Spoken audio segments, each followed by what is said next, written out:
My husband died and left me only one item in his will, a password, locked cell phone.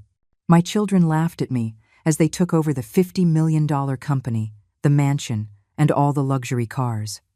Humiliated and alone, I tried everything to unlock it for months. On my 70th birthday, at the stroke of midnight, the phone unlocked itself and began to ring. A familiar voice cut through the silence of my small, empty apartment. "Happy birthday, my love.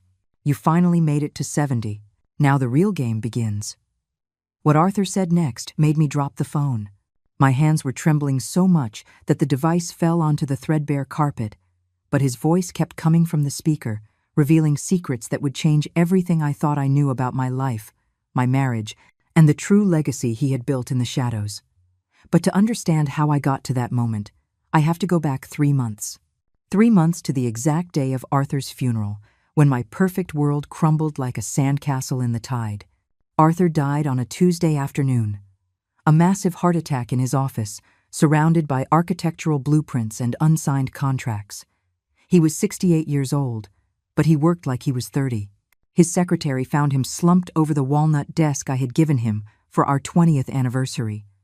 She called an ambulance, but it was too late. His heart had stopped beating 15 minutes before anyone opened that door. 15 minutes in which my husband died alone, without my hand holding his, without my voice telling him everything would be okay. That guilt ate at me more than the pain of his absence. The Brazilian mahogany casket was still open at the funeral home when Michael, my oldest son, already had his phone pressed to his ear, coordinating a meeting with the lawyers. He did not even wait for them to close the lid. Caroline was reviewing documents on her tablet, sitting in the front row, wearing that black silk dress that cost more than $5,000. Her dry eyes never once looked toward her father's body. Daniel, the youngest, at least pretended to be sad, but I knew him too well after 35 years. That boy never had an opinion of his own. He was always his sibling's shadow, nodding at whatever they decided. I was sitting alone in the second row. Alone. After 45 years of marriage, no one sat next to me. The floral wreaths filled the room with that sickly sweet smell that turned my stomach. White roses, lilies, gardenias. Arthur hated flowers.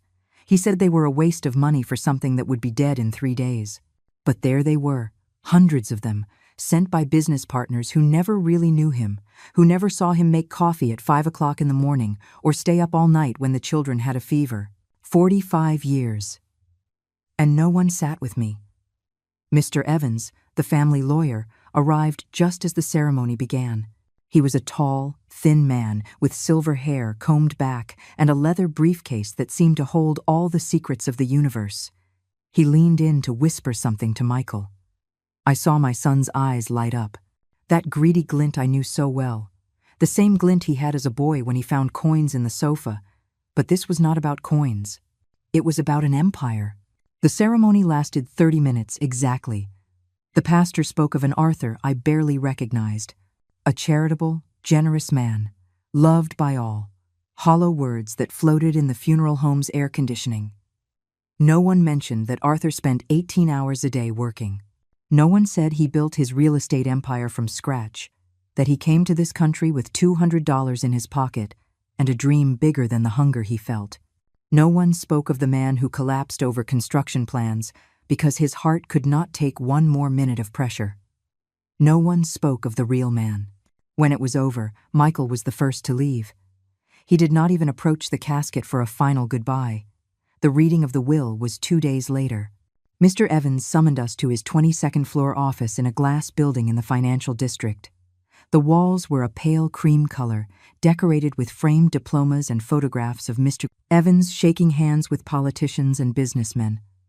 The conference table was so polished I could see my reflection in it. I looked old, tired, small. Michael sat at the head of the table as if he already owned the place. Caroline was on his right, checking her phone. Daniel on his left, nervous, drumming his fingers on the wood. I was at the end, as far from the lawyer as possible, as if my presence were an uncomfortable detail no one wanted to face. Mr. Evans opened his briefcase and took out several documents. The sound of paper against paper filled the tense silence. He cleared his throat. He adjusted his glasses. and he began to read in that monotone voice lawyers use to dehumanize even the most painful decisions. I, Arthur Morgan, being of sound mind, declare this document as my last will and testament. Each word fell like a drop of acid on my chest.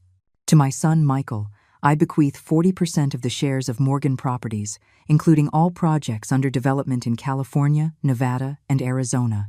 Michael smiled, a predatory smile that made me nauseous. To my daughter Caroline, I bequeath 30% of the shares, along with the main mansion in Beverly Hills and all its contents. Caroline simply nodded, as if confirming a bank transaction. To my son Daniel, I bequeath the remaining 20% of the shares, plus the classic car collection and the vacation property in Cabo. Daniel exhaled, relieved. 3 children, 90% of a $50 million empire divided among them. I waited. My hands were sweating in my lap. The silence stretched like sticky gum. Mr. Evans turned the page. He avoided my gaze. To my wife, Eleanor. The world stopped. I could hear my own heart pounding against my ribs.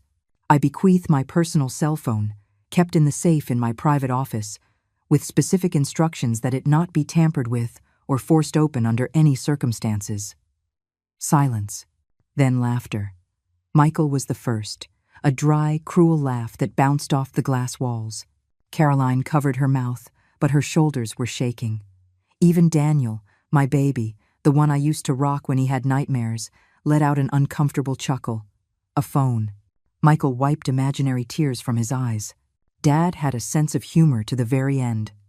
He worked himself into a heart attack, and the only thing he leaves Mom is an old cell phone. This has to be some kind of mistake. Caroline looked at Mr. Evans, incredulous. Mom gets just a phone while we get the entire empire. Mr. Evans maintained that neutral expression lawyer's perfect with years of practice. The will is clear and was drafted by Mr. Morgan 3 weeks before his passing. It was verified by 3 independent witnesses. There is no mistake. It's pathetic. Michael leaned back in his chair, arms crossed over his puffed-up, arrogant chest. 45 years of marriage, and he leaves you a phone that probably does not even work. Something inside me broke in that moment. It was not a loud, dramatic break. It was silent, like when a fine crack appears in old porcelain and you know it will never be the same. That's everything. My voice sounded strange, distant, as if it were coming from someone else. Mr. Evans nodded. There is one additional clause. Mrs. Morgan is permitted to remain in the mansion for 30 days. After that, she must vacate the property. 30 days. 45 years, reduced to 30 days. Caroline was already calculating. We can speed that up. Mom does not need that much space anyway. We can find her a small apartment somewhere reasonable. Reasonable. The word made me laugh. A bitter laugh that surprised even me. Reasonable like giving up my career to raise you? Reasonable like the nights I spent awake when you had the flu? Reasonable like the birthdays, the graduations, every sacrifice I made while your father built his empire? Do not be dramatic, Mom. Michael was putting papers in his briefcase. Dad made his decision. He obviously had his reasons. Maybe you should ask yourself what you did to deserve just a phone. Those words pierced me like a rusty knife. Mr. Evans handed me a small key for the safe in Mr. Morgan's private office. The phone is in there. I took it.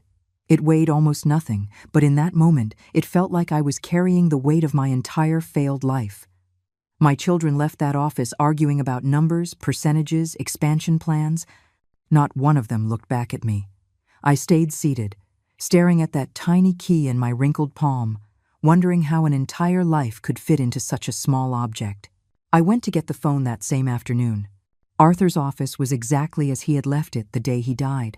The blueprints still spread across the walnut desk, a half-finished cup of coffee next to the computer mouse, the scent of leather and pipe tobacco clinging to the burgundy curtains. Everything was frozen in time, as if he were about to walk in at any moment, adjusting his tie and asking me what I was doing there, interrupting his work. The safe was built into the wall behind a huge painting, an abstract piece in orange and gray tones that I always hated but that Arthur insisted was a valuable investment. I moved the heavy frame aside. My hands trembled as I inserted the key into the lock.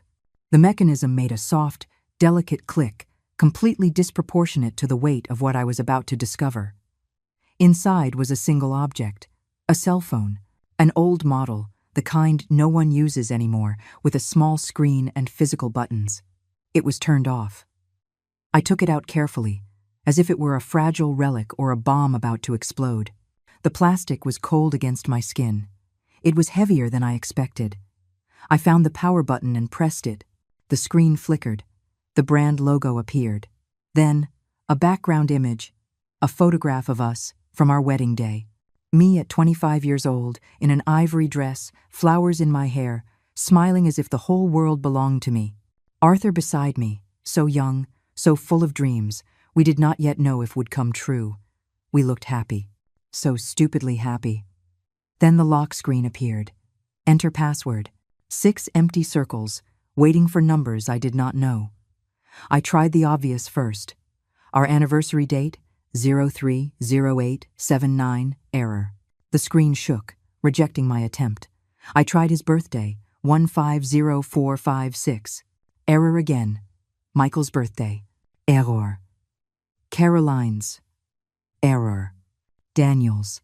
Error after error after error. After 10 failed attempts, a warning appeared in red letters. Too many incorrect attempts. Try again in 30 minutes. I sank into Arthur's leather chair, that enormous piece of furniture where he spent hours signing contracts and making decisions that moved millions. It still smelled like him. Like that expensive cologne he wore, mixed with the scent of old papers and ambition. I held the phone against my chest and, for the first time since his death, I truly cried. I did not cry at the funeral. I did not cry at the will reading. But there, alone in his office, surrounded by his things, with that stupid phone in my hands, I fell apart. The tears fell, hot and bitter, soaking my cream-colored blouse. I cried for the 45 years. I cried for the woman I had been, the brilliant architect who gave up her career to be a wife and mother. I cried for every family dinner where my children barely looked at me. I cried because my husband died alone in this office, his heart exploding from pressure, and I was not there to hold his hand. And I cried because part of me was furious with him, furious because he left me this humiliation, this cruel riddle. Why not just leave me something normal? Money? A property? A letter explaining why he hated me so much? But not a locked phone. As if even after death, Arthur was still playing his games of control. I spent the next 30 minutes searching his office for clues. I checked every desk drawer. I found bank statements, construction contracts, old photographs of finished projects. In the bottom right drawer, there was a box of Cuban cigars he never opened and a bottle of 30-year-old whiskey he saved for special celebrations. Nothing that looked like a password. Nothing that explained why this phone was my only inheritance. When the 30 minutes were up, I tried again. The date we met. Error. The street number of our first house. Error. The last 6 digits of his social security number. Error. Too many incorrect attempts. Try again in 60 minutes. The waiting time was doubling each time. It was a security system designed to thwart hacking attempts or to torture desperate widows. I left the office as it got dark. The 30 days I had to vacate the mansion were slipping away fast. Michael had already sent an appraiser to value the furniture. Caroline had hired an interior designer to redecorate her new house. Daniel simply avoided looking at me. That coward. That night, lying in the king-sized bed I had shared with Arthur for 45 years, I tried the phone again. I tried combinations of numbers that had personal meaning. The number of my old architecture firm. Error. The address of the first property Arthur bought. Error. The year Michael was born. Error. Too many incorrect attempts. Try again in 120 minutes. 2 hours. The phone was punishing me for my ignorance. The days dragged on like slow torture. During the day, I watched my children dismantle the life Arthur and I had built. Michael sold 3 of his father's classic cars in the first week. Caroline hired a moving company to catalog and pack everything of value. Daniel settled into the Cabo property and posted pictures on social media, drinking cocktails by the infinity pool. At night, I tried to decipher the phone. I tried numerical sequences, historical dates Arthur used to mention. Lucky numbers. zip codes of places we lived. Nothing worked.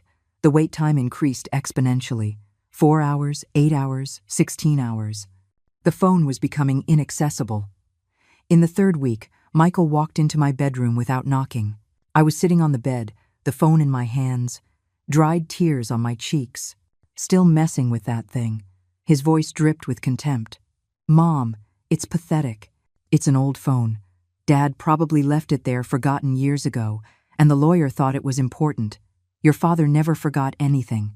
My voice was hoarse from so much silent crying. "Whatever." Michael shrugged. "We need to talk about your situation. The 30 days are up in a week. Caroline found an apartment for you.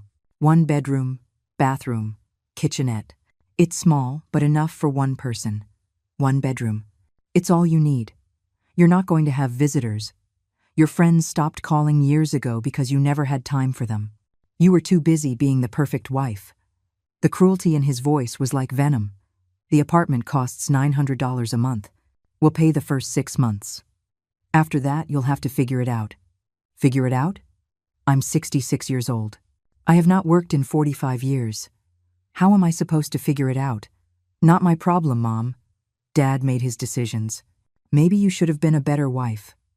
Michael left the room, leaving those words stuck in my chest like rusted daggers. That night, I tried the phone again. My fingers trembled over the numbers. There were almost no logical combinations left to try. I entered my birthday. I was 66, turning 67 in 3 months. Incorrect password. Too many attempts. Device will be locked for 30 days. 30 days. The same amount of time I had to leave my home. The phone shut down completely. The screen went black, dead, unresponsive to any button. I shook it. Desperate. I tried to turn it on again. Nothing. Arthur had left me an impossible puzzle, and now I could not even keep trying to solve it. The move was humiliating. 2 men in gray uniforms packed my few belongings into cardboard boxes. Clothes. Some books. Photographs that no one else wanted. Everything fit in the back of an old van. 45 years of life reduced to 8 boxes. Caroline personally supervised to make sure I did not take anything of value. She checked every box, every bag, as if I were a thief in my own home. "It's just protocol, Mom. Do not be offended." Do not be offended. As if humiliation were optional. The apartment was exactly as Michael had described it. A room with worn-out beige walls, a window that looked out onto a dirty alleyway, a bathroom so small the toilet and shower barely fit. The kitchenette consisted of a 2-burner electric stove and a refrigerator that made unsettling noises every 20 minutes. The men left the boxes in the middle of the room and left. I sat on the thin mattress that came with the rental. Arthur's phone was in my purse, still off. Still locked. Still mocking me. Outside, the city lived its normal life. Cars passed. People laughed. The world kept spinning while mine had stopped completely. I took out the phone and looked at it. The black screen reflected my face. I looked old. Destroyed. Defeated. "What did you want me to find, Arthur?" I asked the dead device. "Why did you do this to me?" Silence was its only answer. The days in that apartment turned into a routine of survival and obsession. Every morning I woke up on that thin mattress that creaked with every move, staring at the water-stained ceiling, wondering how I had ended up here. The woman I once was, the brilliant architect who designed buildings, who had dreams bigger than the sky, had disappeared so long ago I could not even remember her face. The phone remained on the makeshift nightstand, an overturned wooden crate I found in the building's trash. It was still off, dead. It had been locked for 2 weeks, and I counted every hour that passed until the 30 days were up and I could try again. The money Michael promised arrived only once. $600 deposited into my account with a handwritten note. "We reduced the amount. We feel you spend too much. $600 for rent, food, utilities, medicine. My blood pressure required pills that cost $80 a month. I decided to skip doses to make them last longer. I ate once a day. Cheap bread from the discount supermarket. Sometimes a piece of cheese when it was on sale. Hunger became my constant companion. That dull ache in my stomach that you eventually get used to ignoring. I lost weight. My clothes hung loosely on my bones. When I looked in the bathroom mirror, I saw a stranger, a ghost of a woman who used to be me. My children did not call. Not once. I tried to reach Michael in the third week. I dialed his number from the payphone on the corner because I could no longer afford a cell phone. His secretary answered with that professional, cold voice. "Mr. Morgan is in an important meeting. I'm his mother. It's urgent. He will return your call when he has time." He never returned the call. I tried Caroline. Her phone rang 6 times before going to voicemail. "Hi, you've reached Caroline Morgan. Leave your message after the tone." She did not even bother to include a warm greeting. I left a message, then another, then another. Absolute silence. Daniel was the only one who responded, but only with a text message. "Mom, I need space. What's happening is complicated for me too. Please understand." Space. He had a mansion in Cabo, and I had 200 square feet of desperation. The nights were worse. The building was full of noises that kept me awake. Couples fighting in the apartment above. Loud music from the hallway, constant sirens in the street. And me, lying in the dark, holding that dead phone against my chest as if it were the only thing connecting me to reality. I talked to it. To Arthur. To the phone. To both. Why did you hate me so much? What did I do to deserve this? I gave up everything for you. My career. My dreams. My friends. I became the wife you needed, the mother your children needed. I erased myself so all of you could shine. And this is what I get. The phone never answered, but I kept talking. I turned 67 in that apartment. No one remembered. Not a call. Not a text. Not a word. I spent the day sitting by the window, looking at the dirty alley, eating dry bread, counting the hours until the phone might unlock again. When the 30 days were finally over, my hands were trembling so much I could barely hold the device. I pressed the power button. The screen flickered. The logo appeared. Then the picture of our wedding. And finally, the lock screen. Enter password. 6 empty circles waiting for me. This time I was more careful, more strategic. I had spent 30 days thinking, remembering, analyzing every significant moment of our life together. I had a list written in an old notebook, all the possible combinations I had not yet tried. I started with the date Arthur arrived in this country. Error.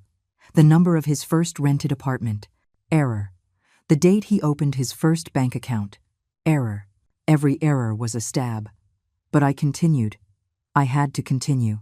Because if I gave up, then everything had been for nothing. My entire life had been for nothing. I tried the date Arthur proposed to me. We were in a cheap Italian restaurant. He did not have money for a ring yet, but he asked me anyway. I said yes, without hesitation. Error. I tried the day we bought our first house. A small property in a forgotten neighborhood, but it was ours. Error. Too many incorrect attempts. Try again in 30 minutes. 30 minutes that felt like 30 years. When I could try again, something in my strategy changed. I stopped thinking about happy dates. I started thinking about painful dates. Arthur was not a sentimental man. He was pragmatic, tough, built by suffering. I tried the date his father died. Arthur was 15. He never talked much about it, but I knew it had marked him deeply. Error. The date we lost our first business. We almost filed for bankruptcy. Arthur did not sleep for weeks. Error. The date his mother was deported. He could not do anything to stop it. He was 19 and felt completely powerless. Error. Too many incorrect attempts. Try again in 60 minutes. This was becoming an endless nightmare. Every failed attempt sank me deeper into despair. I started to wonder if Arthur had simply chosen a random password. Something meaningless. Just random numbers to torture me forever. But no, Arthur never did anything without a purpose. Every decision he made in his life had a calculated reason behind it. This phone was no different. There was an answer. I just had to find it. 2 more months passed. The money from Michael stopped coming completely. I called the office again. This time, not even the secretary answered. Just a machine with automated options that led me in an endless circle. I left desperate messages. Please. Nothing. I started selling my things. First, the clothes that no longer fit because of the weight loss. Then, the books, the framed photographs, everything that had any value, however minimal. A thrift store gave me a few dollars for each load. It was not enough. It was never enough. But it kept me alive one more day. The landlord knocked on my door on the morning of the third month. He was a heavy-set man, with breath like beer and eyes that showed no compassion. Mrs. Morgan, you owe 2 months' rent. I know. My children promised to pay. But I do not care about your children. I need the money, or you'll have to leave. Please, I just need a little more time. 2 weeks. If you do not pay, I'm kicking you out. He closed the door, leaving the ultimatum hanging in the air like a death sentence. 2 weeks. $1,800 that I did not have and no way to get. That night, sitting on the mattress, my stomach empty and my heart even emptier, I held the phone in my hands. I was not even trying to unlock it anymore. I just stared at it, looking for answers in its dark screen. Arthur, if there's any part of you still in this world, I need you to give me a sign. Anything. Because I cannot do this anymore. I'm breaking. I'm not strong anymore. I'm nothing. The phone remained silent. But then, something changed. A strange sensation like electricity in the air.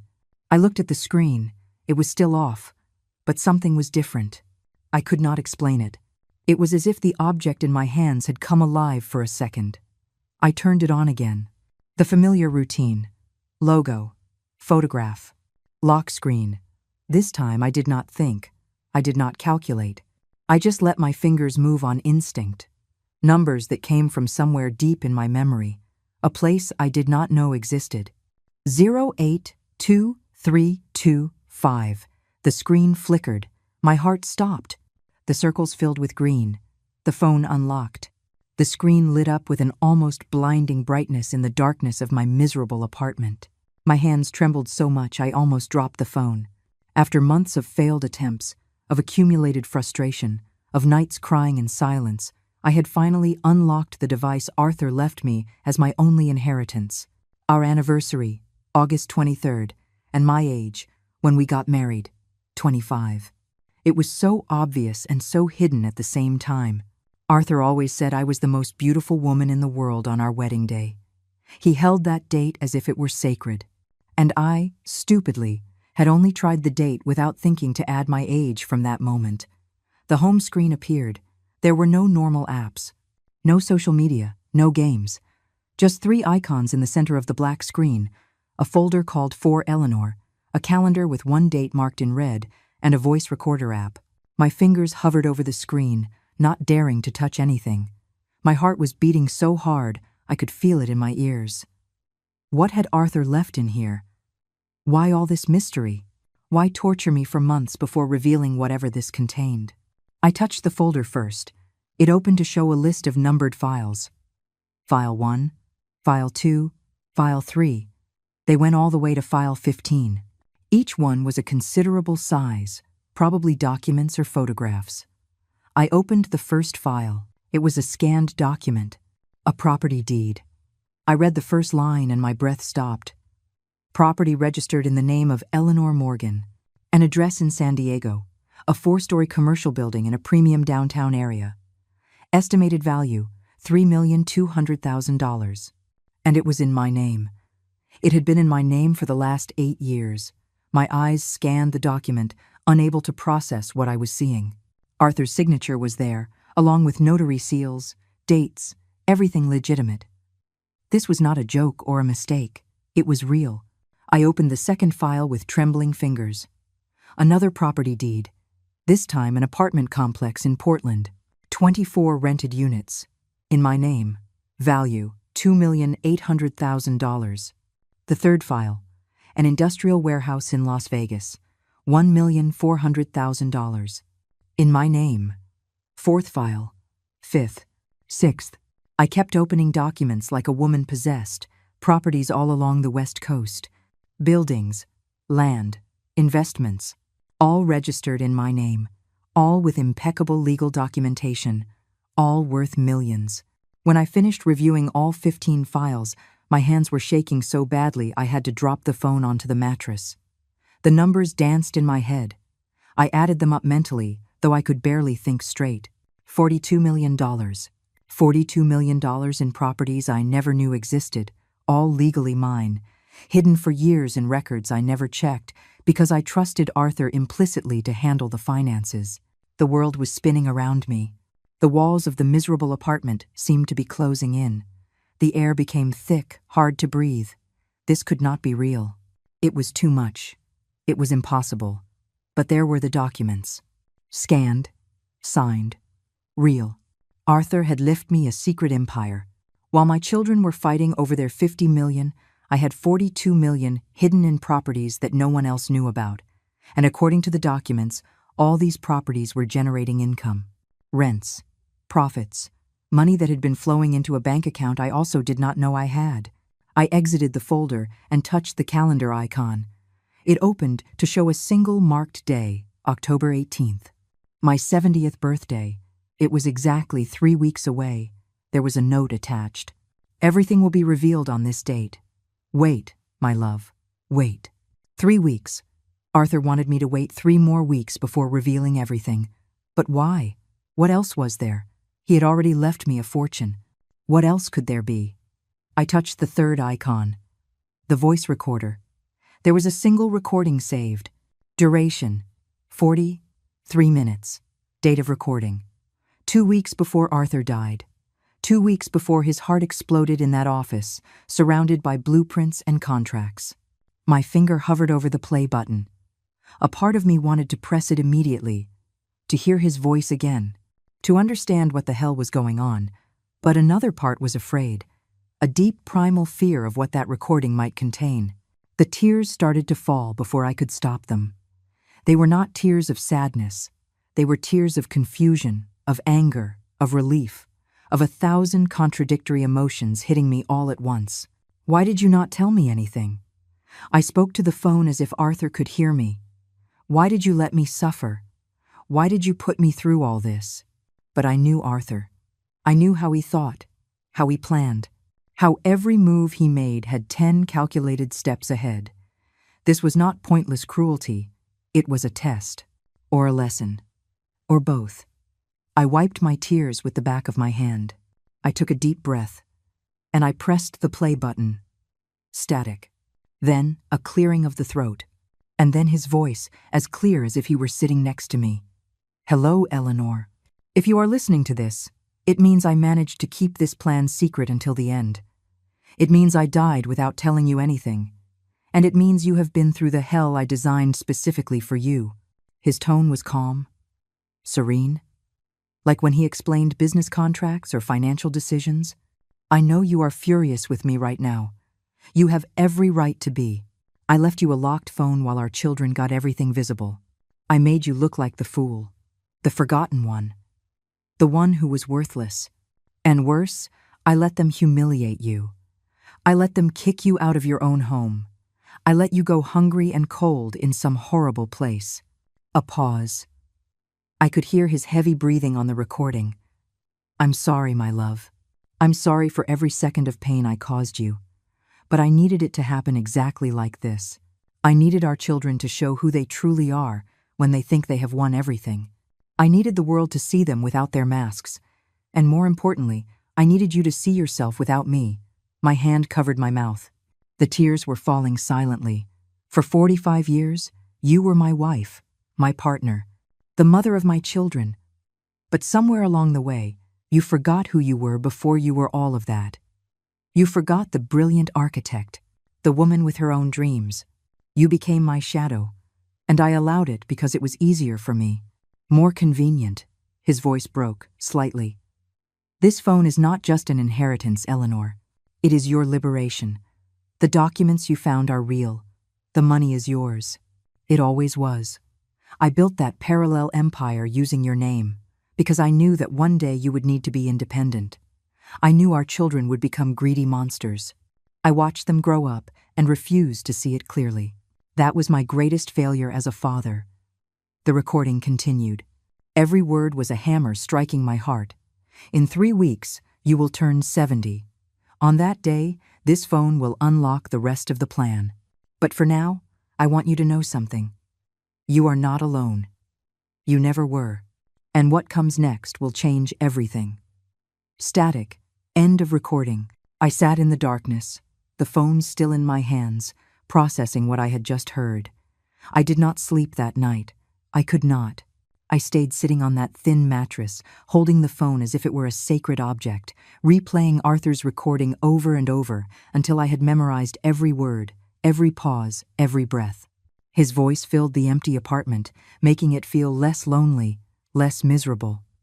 But it also filled my head with 1,000 questions that still had no answers. What else had he planned? What would happen on my 70th birthday? Why wait so long? He had already given me the properties. He had already given me a fortune I did not even know existed. What else could there be? When the sun began to filter through the dirty window, illuminating the cracks in the walls, I made a decision. I would not tell my children anything. Not yet. Arthur had designed this as a test, as a calculated revelation. If he had waited until my birthday to reveal everything, then I would wait too. I wanted to see just how far their greed would go, how far they were willing to sink me before the truth came out. The next few days were strange. I was still the same poor woman living in that awful apartment, eating cheap bread, counting pennies. But now, there was a secret burning inside me, a knowledge that changed everything. I walked the streets feeling as if I had an invisible superpower. People looked at me and just saw a forgotten old woman. They did not know I owned buildings, properties, a hidden empire. The landlord knocked on my door again. His knocks were aggressive, impatient. "Mrs. Morgan, time's up. Either you pay now, or I'm kicking you out today." I opened the door just a crack. He smelled of alcohol and stale sweat. "I need 2 more days. Please. I already gave you 2 weeks. No more extensions. 2 days. I'm begging you." Something in my voice, maybe the genuine desperation, made him hesitate. He snorted in frustration. 2 days, not 1 more, and you better have the full amount, or I'm calling the police to drag you out. He left, cursing under his breath. I closed the door and leaned against it. 2 days. My birthday was in 19 days. Still too long, but I had documents proving I owned $42 million in properties. Technically, I could go to a bank, show the papers, access the accounts. But something stopped me. Arthur's voice on that recording. "Wait, my love. Wait." I decided to try one last time with my children.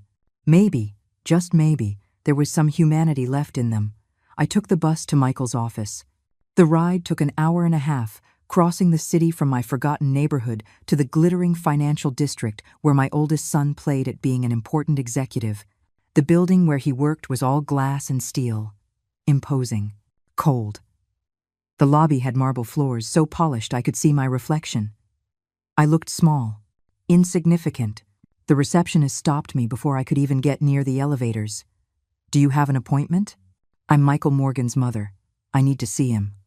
She looked me up and down, evaluating my worn clothes, my old shoes, my tired face.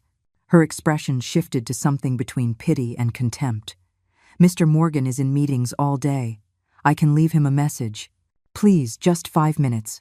It's urgent. I'm sorry, ma'am. Without an appointment, I cannot let you go up." Her tone was final, inflexible. I just stood there like a fool, feeling the stares of the people walking by. Executives in expensive suits. Women in heels that clicked like hammers against the marble. All of them busy. All of them important. And me, an old woman in their way. I waited in the lobby for 3 hours, sitting on a bench near the entrance, watching people come and go. The receptionist threw me occasional, annoyed glances, as if my presence were contaminating the elegant atmosphere. Finally, Michael came out of the elevator. He was with 2 other men in gray suits, laughing about something one of them had said. I stood up quickly, almost tripping over my own feet. "Michael." He stopped. The smile vanished from his face, replaced by something close to embarrassment. But it only lasted a second. Then came the irritation. "Mom, what are you doing here? I need to talk to you. It's important." The men with him exchanged uncomfortable looks. Michael gestured to them. "Go on ahead. I'll catch up with you at the restaurant." He waited until they were gone. Then he looked at me with those cold eyes that were once the innocent eyes of my baby. "You have 2 minutes. Talk. They're going to evict me from the apartment. I do not have money for the rent. I need help. We gave you money at the beginning. It was not enough. It's barely enough to eat. And you all stopped sending more, because we felt you needed to learn how to manage your money." His voice was condescending, as if talking to a foolish child. "Michael, I'm your mother. How can you leave me on the street? Dad made his decisions. He knew what he was doing. If he left you just a phone, it was for a reason. That phone—" I stopped. I almost said it. I almost revealed everything right there. But something held me back. The way he was looking at me. Like I was a problem he needed to solve quickly so he could get back to his important life. "That phone is all I have left of him." "Exactly. So keep it as a memento and move on. Get a job. I do not know, clean houses or something. You're 67 years old, not 100. You can still be useful." Every word was a slap. But the worst part was his expression. Indifferent. Bored. As if this conversation were a waste of time he could be using to make more money. "Is that all I'm worth to you? After everything I did for you all? Oh, Mom. Always so dramatic. You did what mothers are supposed to do. No one asked you to be a martyr." He checked his expensive watch.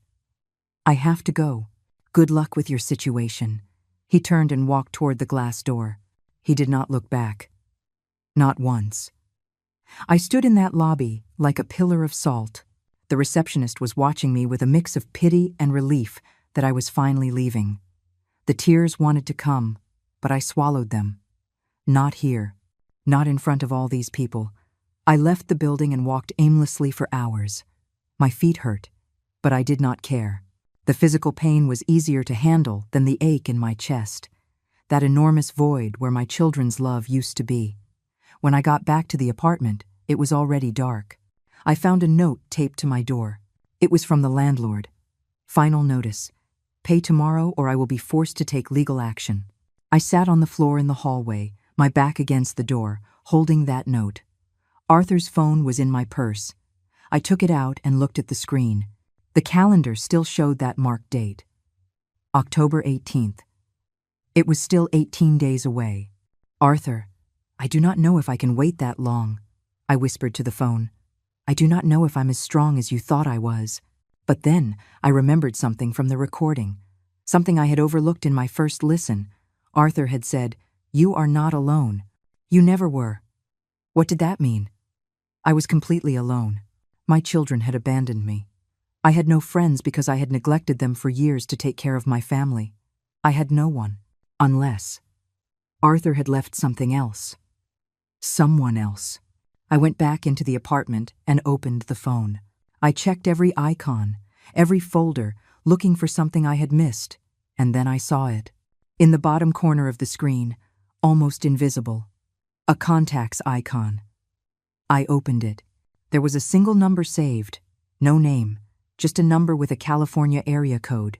My finger hovered over the call button. Should I do it? Who was this person?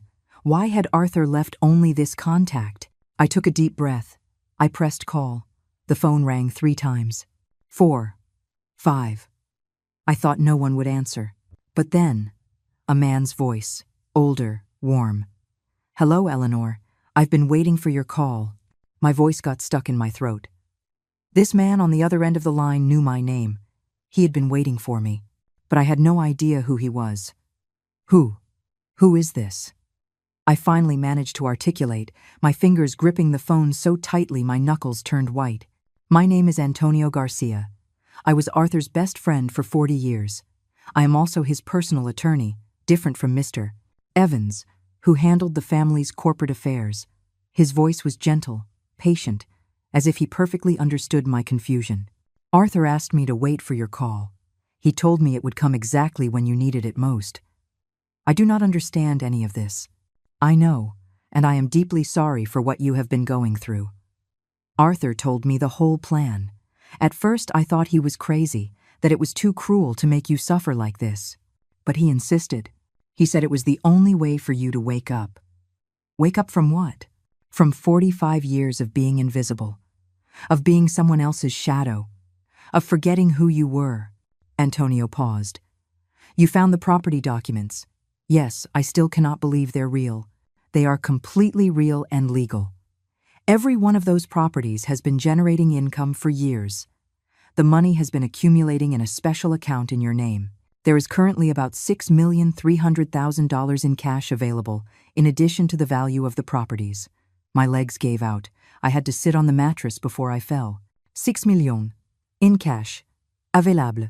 While I was about to be kicked onto the street for not being able to pay $1,800. Why did Arthur not tell me anything? Why let me suffer like this? Because he knew you better than anyone, Eleanor. He knew that if he told you while he was alive, you would insist that money be used for the children, for the family, for anyone but yourself. You were always like that, always putting yourself last. He was right. Antonio was completely right. If Arthur had told me he had that secret empire, I would have insisted it be given to Michael, to Caroline, to Daniel. I never would have considered that I deserved something for myself. What am I supposed to do now? For now, nothing. Arthur was very specific about that. He wants you to wait until your birthday. Everything will be fully revealed then. There is more than what you have seen so far. More? What more could there be? I cannot tell you. Arthur made me swear not to interfere with his plan, but I can help you with your immediate situation. I understand you are about to be evicted. Tomorrow. If I do not pay tomorrow, they're kicking me out. That is not going to happen. I am transferring $10,000 to you tonight. Use it to pay the back rent and have something to live on until your birthday. The money is coming from your own account. It is not charity, it is yours. I do not know what to say. Do not say anything. Just hold on a little longer. It's only 17 days. Arthur was right about many things, but especially about you. You are stronger than you think. His voice softened. One more thing, Eleanor. Your children know nothing about this. Mr. Evans, the other lawyer, does not either. Arthur compartmentalized everything so no one could ruin the plan. When your birthday arrives, everyone is going to be in for a surprise. Especially my children. Especially them.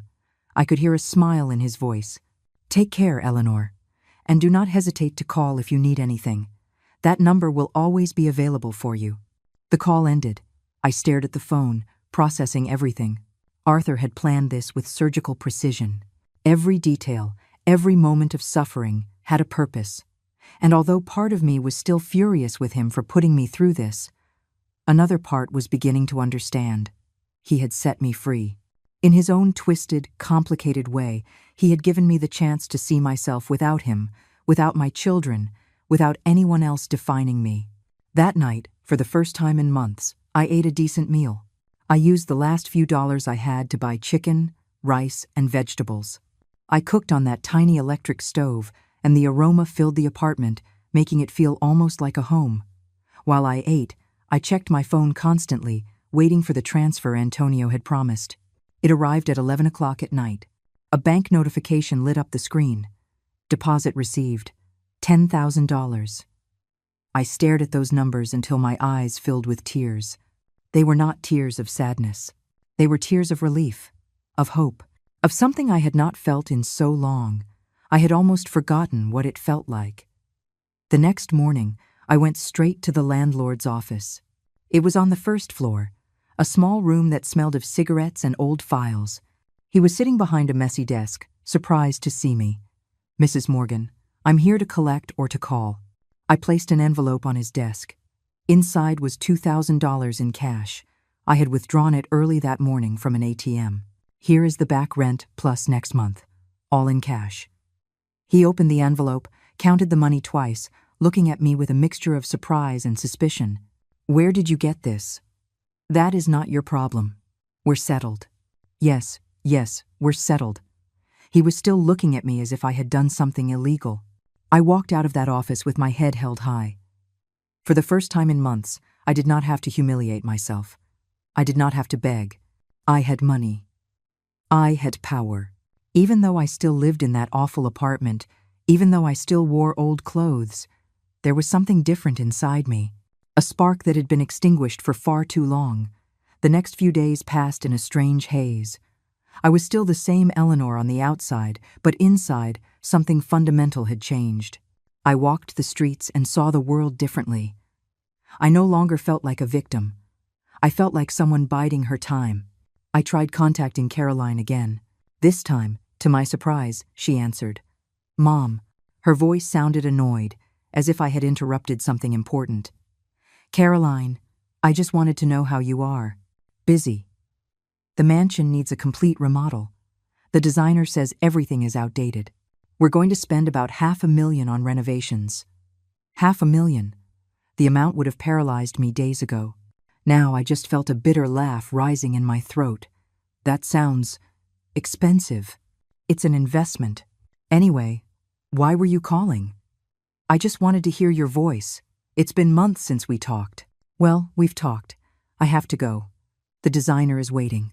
With no goodbye, she hung up. I stared at the phone. Not one question about how I was. Not a second of genuine interest.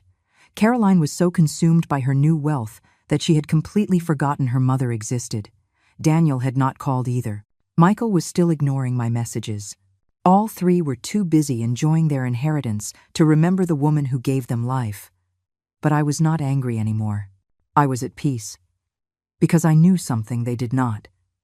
And in 17 days, everything would change. I spent that time preparing myself mentally. I reread the property documents. I listened to Arthur's recording. I spoke with Antonio occasionally, who gave me updates on how the properties were generating more income each month. I also started taking better care of myself. I ate 3 meals a day. I slept better. I even bought new clothes, nothing extravagant, but clean and dignified. The change was subtle, but significant.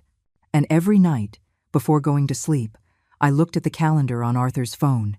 17 days, then 16, 15, 14, counting down to the revelation that would change everything.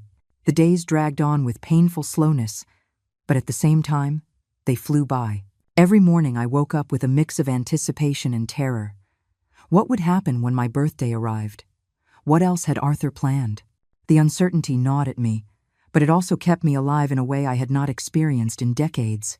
10 days before my birthday, I received an unexpected call. It was not from Antonio. It was from Mr. Evans, the family's corporate lawyer. My heart sped up.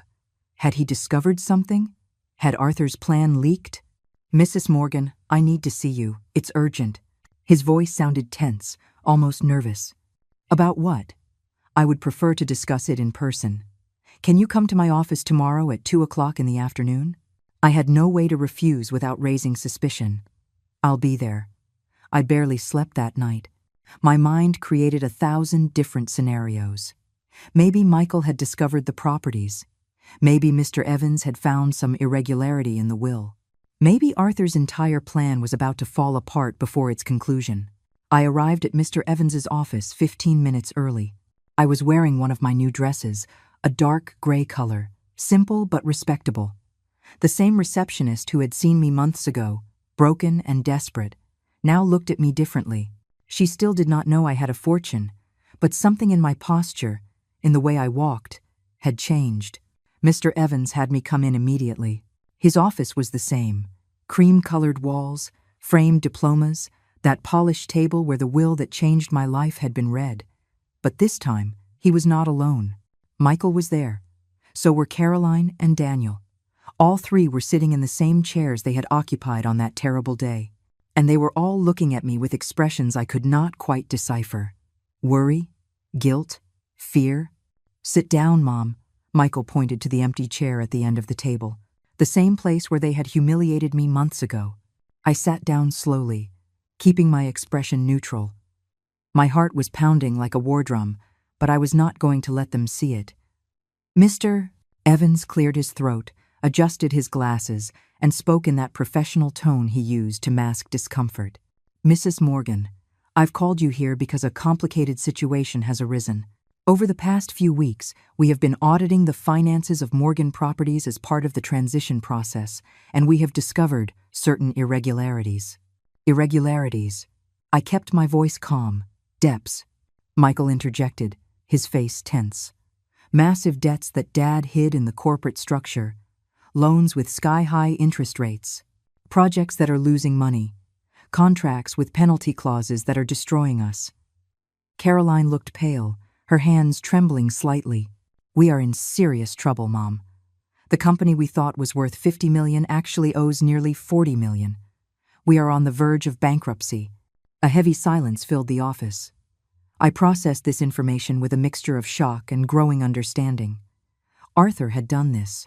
He had structured his visible empire as a trap, a beautiful, golden trap that was now closing in on my children. Why are you telling me this? I asked finally. Mr. Evans exchanged glances with my children before continuing.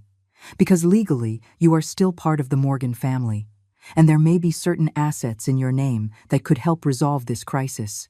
There it was, the real reason for this meeting. They were desperate and thought I might have something of value hidden somewhere. I have nothing, I said simply. You were there when the will was read. I received a phone. That's all.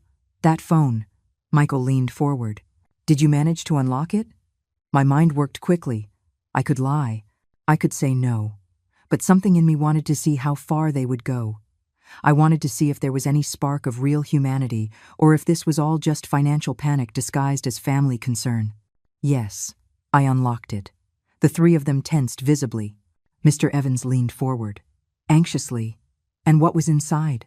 Old photographs, voicemails, memories. It was not entirely a lie. Those things were there too.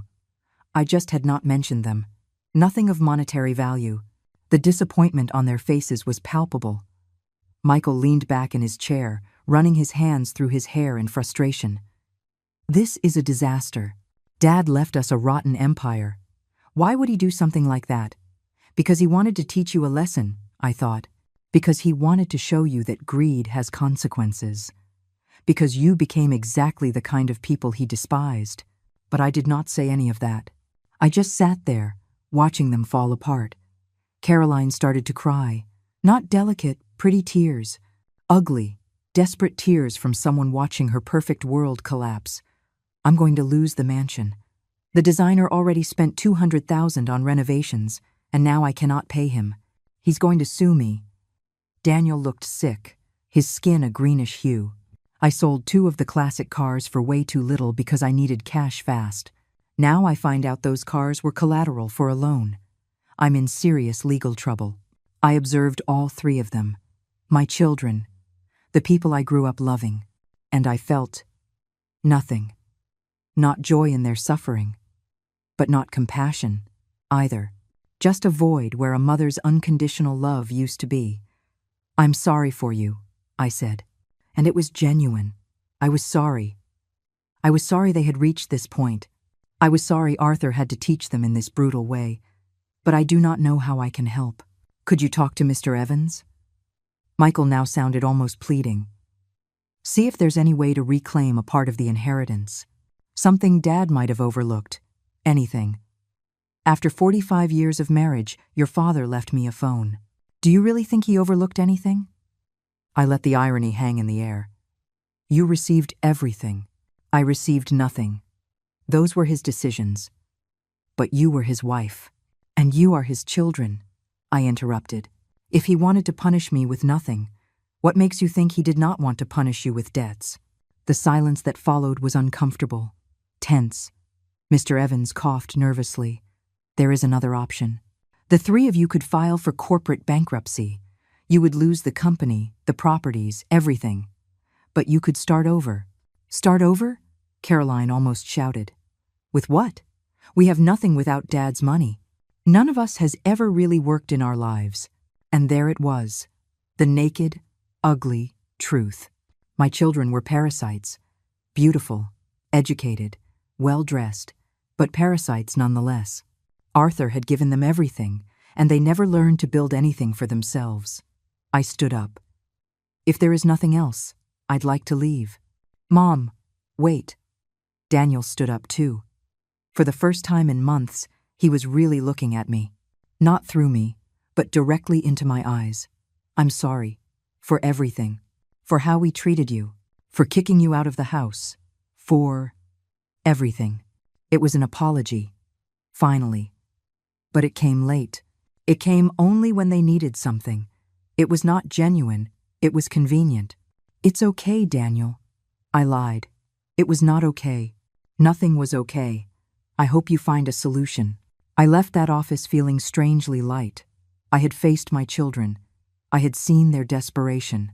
And I had not given in. I had not revealed anything. Arthur would be proud.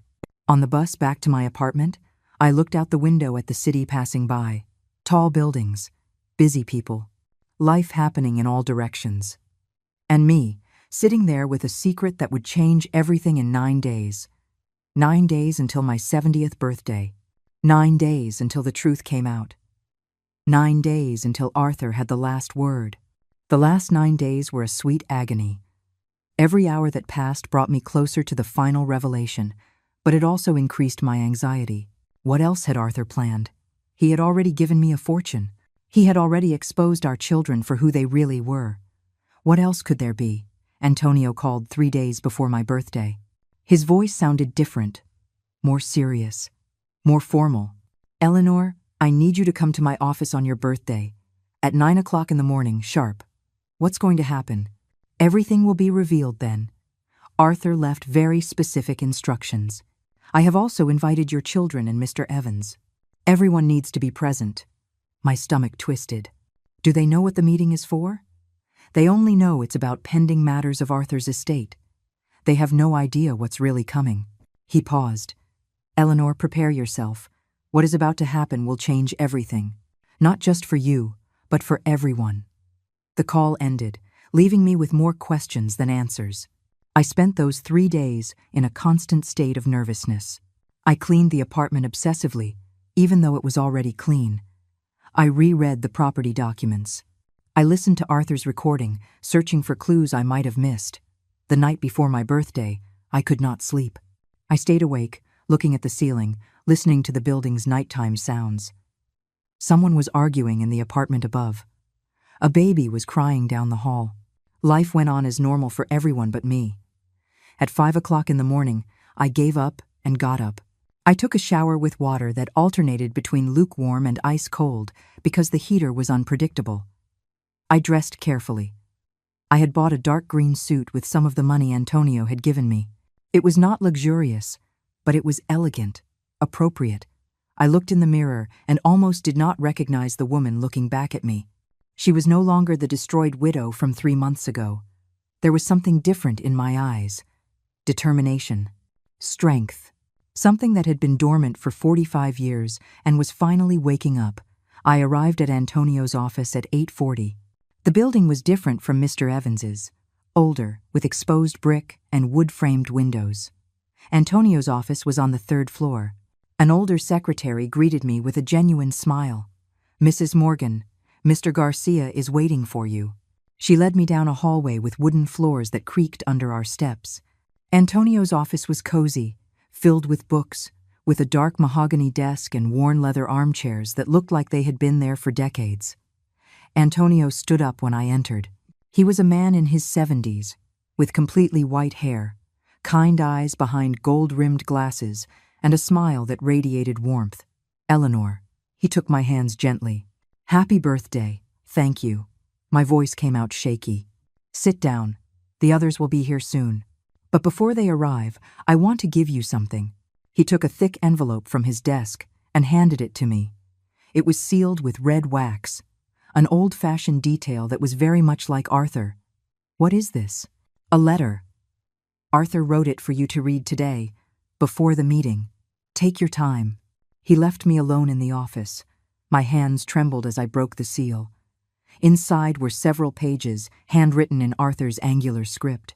I would recognize that handwriting anywhere. My dearest Eleanor, if you are reading this, it means you survived. I knew you would. You are so much stronger than you ever gave yourself credit for. These last few months have been hell for you. I designed it that way, not because I hated you, but because I loved you too much to let you live the rest of your life as my shadow. You needed to break completely so you could rebuild yourself. Our children became monsters. That is my fault. I gave them too much. I taught them that money was power, but I never taught them compassion, humility, or hard work. When I saw what they had become, I knew I had to do something drastic.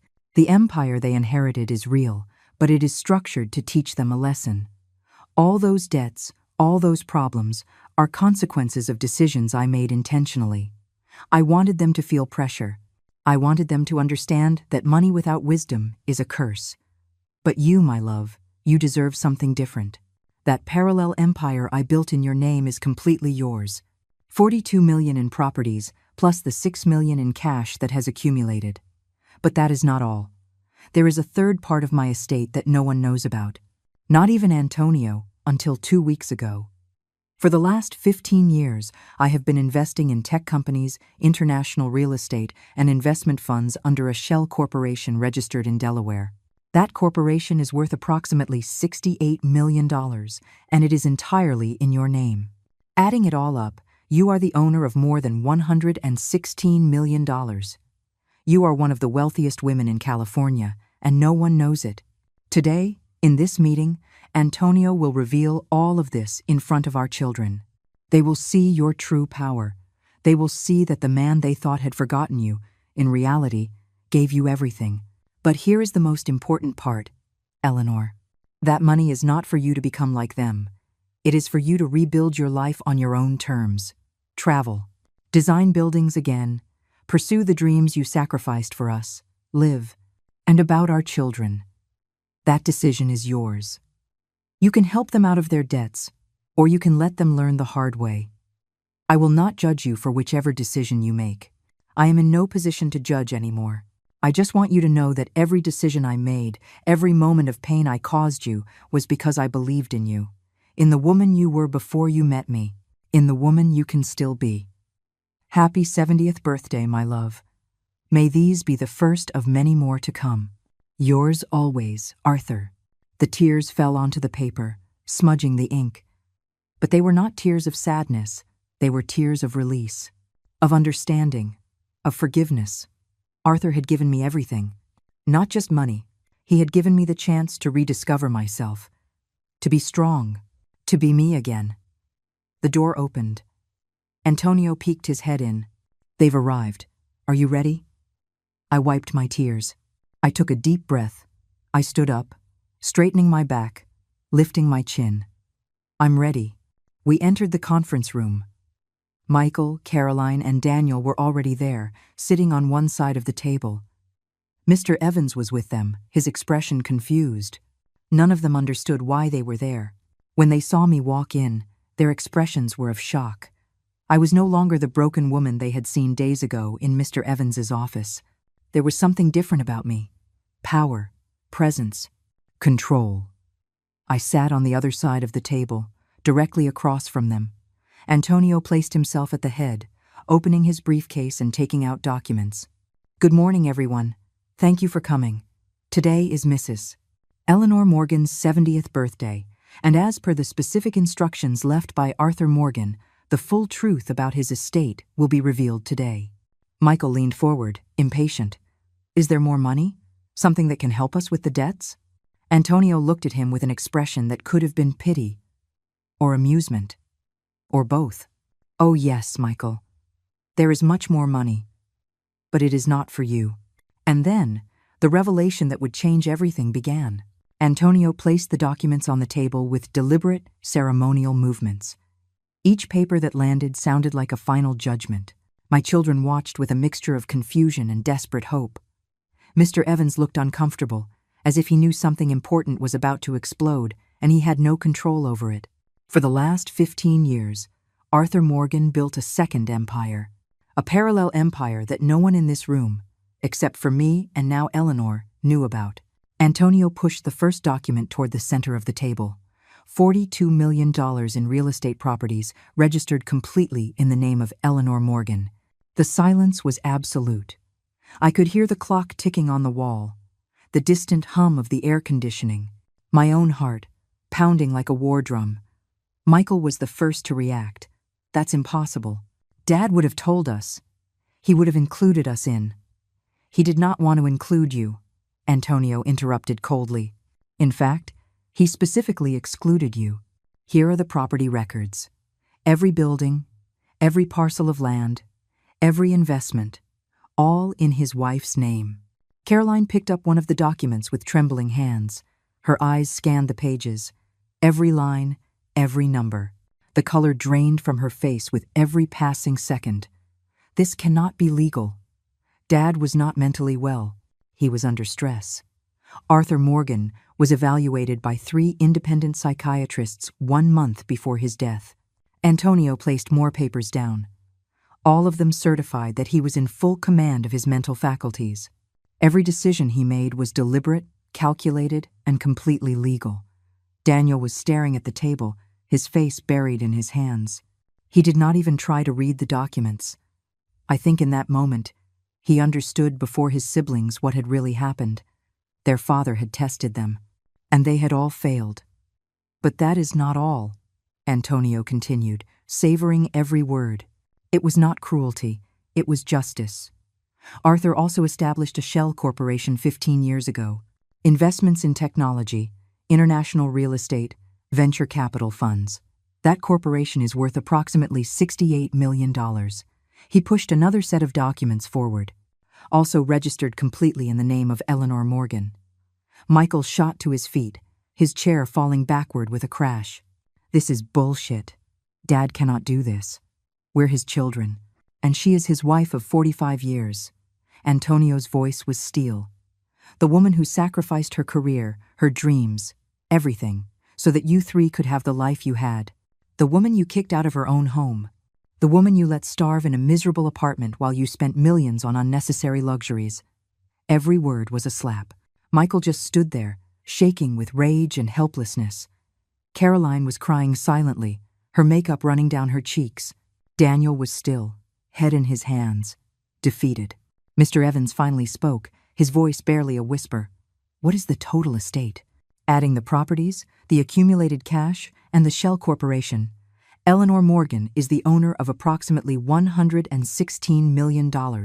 Antonio leaned back in his chair. More than double what you 3 inherited. And unlike your estate, hers does not have a single dollar of debt. The silence that followed was devastating. All the arrogance, all the superiority, all the contempt my children had shown for months instantly evaporated. They looked at me as if seeing me for the first time. I was no longer the useless old woman. I was the wealthiest person in the room. Mom. Caroline tried to speak through her sobs. We did not know. If we had known. You would have been different, I interrupted. My voice was calm, but firm. You would have treated me with respect if you knew I had money? You would have loved me only because it was convenient? No one answered. Because we all knew the answer. I stood up slowly. For the first time in this meeting, all eyes were on me. But now it was not out of pity or contempt. It was out of respect. Out of fear. Out of the understanding that the balance of power had completely shifted. For 45 years, I became what you needed. The perfect wife. The sacrificial mother. The one who always put everyone else first. I walked around the table, my steps echoing in the room. And when your father died, you discarded me like trash. You humiliated me. You left me alone. You taught me that the love I gave you for your entire lives meant nothing. Michael opened his mouth to speak, but I stopped him with a look. Arthur gave me this fortune. But more importantly, he gave me the chance to see you without a mother's illusions. I saw you exactly as you are. Greedy, cruel, selfish. I paused, and now I have a decision to make. The 3 of them tensed. They knew what was coming. The question that had been floating in the air since Antonio started revealing everything. You are in massive debt, on the verge of bankruptcy, and I have more than enough money to save you. Hope glittered in their eyes, pathetic, desperate, but I am not going to. The blow was visible. Caroline let out a whimper. Daniel shut his eyes tightly. Michael's hands clenched into fists until his knuckles turned white. Not because I am vengeful, but because your father was right. You need to learn this lesson, the hard way. You need to understand that money without values is a curse. You need to build something for yourselves for the first time in your lives. I walked to the door. Then I stopped and turned one last time.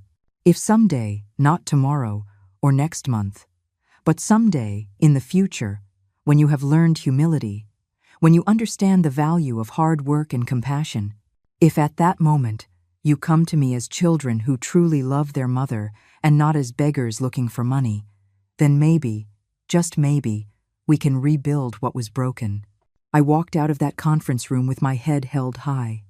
Behind me I heard sobs, muffled shouts, the sound of a world collapsing, but I kept walking. Because for the first time in 70 years, I was walking toward my own future, not someone else's. Antonio caught up with me in the hallway. He was smiling. Arthur would be proud. I know. And I did. I could feel it, as if his spirit were there, watching, finally at peace.